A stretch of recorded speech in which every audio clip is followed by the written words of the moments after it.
Ashok deposited rupees 10,000 in a bank at the rate of 8% per annum. Find the simple interest for 5 years. Ashok இருக்கிறாப்புல அவரு 10,000 ரூபாய் எடுத்துட்டு போய் பேங்க்ல சேர்த்து வைக்கிறாரு.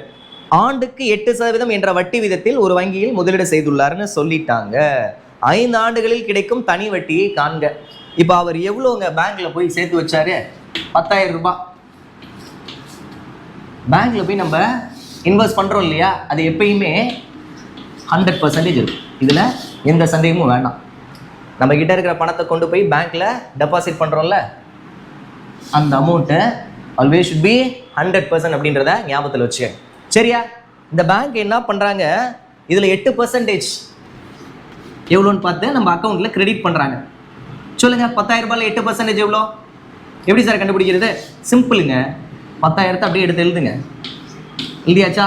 இன்ட்டு 8/100 அவ்வளவுதான். 2 ஜீரோக்கு 2 ஜீரோ.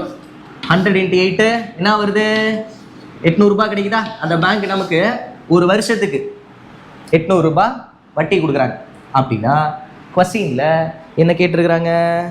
5 வருஷத்துக்கு வட்டி எவ்வளோ? ஒரு வருஷத்துக்கு 800 ரூபாய் கிடைக்குதுன்னா அப்போ 5 வருஷத்துக்கு இந்த 5 போட்டுடலாமா? எவ்வளோ வருது? 4,000 ரூபாய் வருதா? அவ்வளவுதான், முடிஞ்சு போச்சு. புரிஞ்சா? ஃபார்முலா யூஸ் பண்ணாமல் பர்சன்டேஜ்லேயே செஞ்சு விட்டுறலாம். நோட் பண்ணிடுங்க.